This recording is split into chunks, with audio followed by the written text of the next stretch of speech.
जिले के PWD rest house में जीएमडी की बैठक हो गई है खत्म। सीएम मनोहर लाल की अध्यक्षता में हुई थी बैठक। मुख्यमंत्री मनोहर लाल की अध्यक्षता में शनिवार को जीएमडी की 12वीं बैठक हुई है।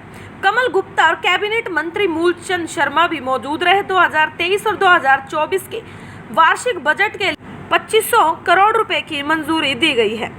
गुरुग्राम के पीडब्ल्यूडी रेस्ट हाउस में मुख्यमंत्री मनोहर लाल की अध्यक्षता में जीएमडी की सदन की बैठक हुई है। बैठक में कई एजेंडों पर चर्चा की गई, जिसमें से कई परियोजनाओं को मंजूरी दी गई। गुरुग्राम के हर एक सेक्टर और कॉलोनी तक पीने की पानी की सप्लाई सुचारू रूप से पहुंच सके। इसके अलावा नए सेक्टरों का जो निर्माण हुआ, जिसमें सेक्टर 102, 103 द्वारका एक्सप्रेस वे से लगती हुई तमाम सेक्टर्स में भी पानी की सप्लाई की जाए, इसके लिए मास्टर वाटर सप्लाई के लिए मंजूरी दी गई है। तो वहीं इसके अलावा मेडिकल कॉलेज पर करीब 300 करोड़ रुपए का खर्च आएगा। बादशाहपुर नजफगढ़ ड्रेन में बांध बनाने के साथ साथ उसको पक्का करने के लिए बजट को मंजूरी दे दी गई है।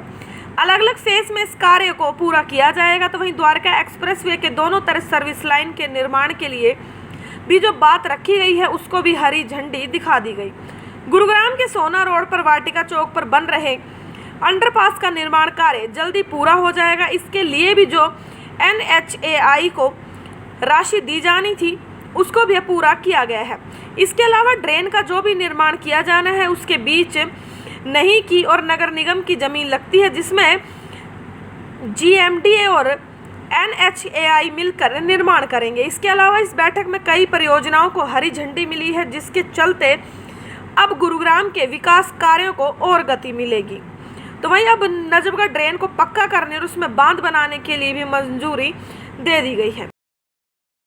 रेगुलर मीटिंग जैसे होती है, तो 12वीं मीटिंग आज हुई है और सभी सदस्यों ने उसमें भाग लिया है। चंडीगढ़ से भी हमारे अधिकारी जो उसमें जुड़े हुए थे, सबके पार्टिसिपेशन के बाद, और जो एजेंडा था 10 आइटम्स उस एजेंडे में थी और सबके ऊपर विचार किया गया है।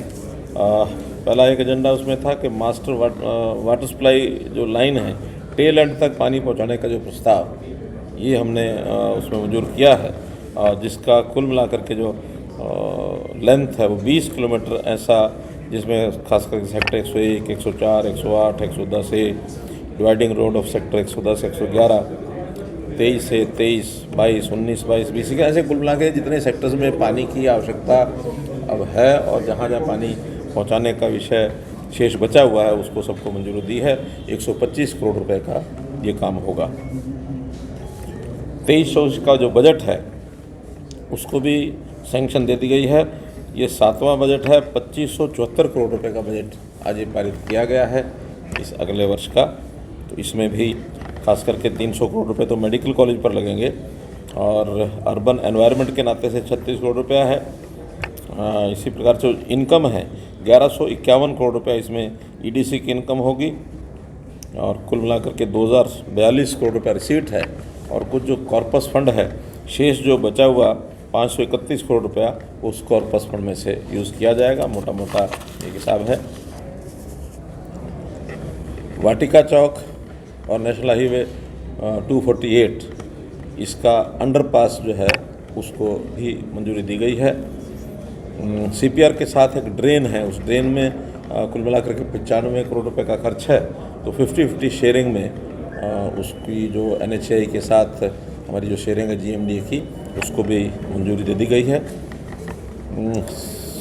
एक STP सेक्टर 107 और 78 के लिए जो STP बनना है, उसमें MCG की लैंड वो उसके लिए प्रस्ताव था कि भी 3.75 एकड़ लैंड वो MCG की GMD को वो दे दी गई है।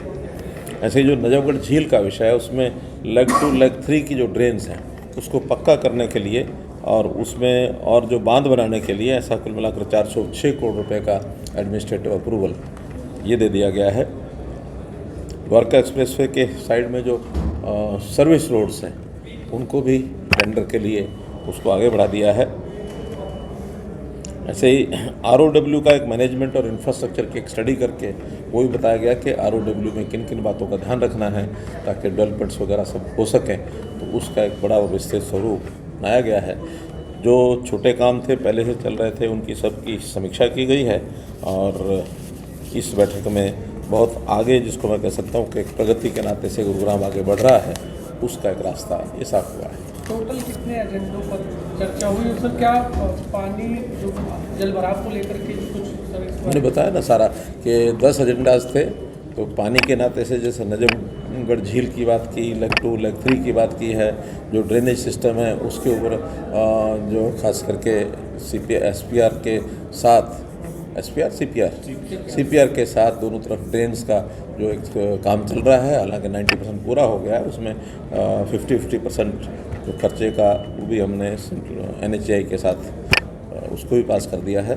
तो अब इस बार जो हमें जानकारियाँ यहाँ की फीडबैक भी मिलता है और आज भी चर्चा हुई है, पानी कितनी ही वर्षा हुई, बहुत यानी ज़्यादा वर्षा एवरेज से भी हुई है, तो भी पानी जो है स्मूथली निकला है। और इस बार नजफगढ़ ड्रेन में भी पानी उतना भरा नहीं है, सारा पानी नजफगढ़ ड्रेन के अंदर, लेक में नहीं भरा, ड्रेन के अंदर वो स्मूथली जाता रहा है। और भी उसको यानी जिसको कहना चाहिए फेजेज़ में उसकी जैसे लेग 2 लेग 3 की ड्रेन है उसको पक्का किया जाएगा ताकि पानी सीधा ड्रेन में जाए। एक अच्छी बात ये हुई है कि पिछली बार हमने दिल्ली सरकार से जो टेकअप किया था मामला कि वहाँ उसकी डीसिल्टिंग ड्रेन की जाए, नजफगढ़ नाले की जाए, तो नजफगढ़ ड्रेन की डीसिल्टिंग होती नहीं थी। फिर एक जॉइंट कमेटी बनी थी, उस जॉइंट कमेटी के ये कह लेना चाहिए कि उस दबाव में आकर के दिल्ली सरकार ने उसको साफ़ करने का काम किया है।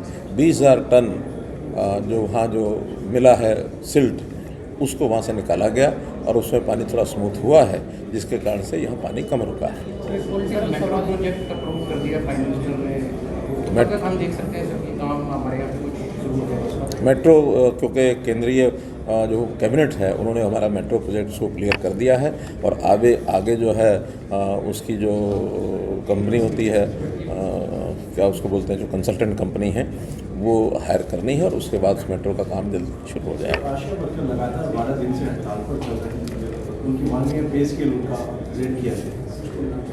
देखिए, हमारे हेल्थ मिनिस्टर हैं, वो उसको देख रहे हैं और जो भी कोई ठीक जायज़ मांग होगी ज़रूर कराएंगे। लेकिन मैं इतना कह सकता हूँ कि हमारे यहाँ चाहे आशा वर्कर हो चाहे आंगनवाड़ी हो, देश भर के जितने प्रांत में सबसे ज़्यादा सुविधाएं, सबसे ज़्यादा रेमुनरेशन वो हरियाणा ही देता है। हरियाणा किसी स्टेट से पीछे नहीं है और फिर भी उनकी कोई जायज़ मांगे होंगी तो उनको विचार करें। सर एक रणदीप सिंह सुरजेवाला पर भी FIR दर्ज हो गई है दिल्ली में, जिसमें उन्होंने बयान दिया था। जो जैसा करेगा सो करेगा। धन्यवाद।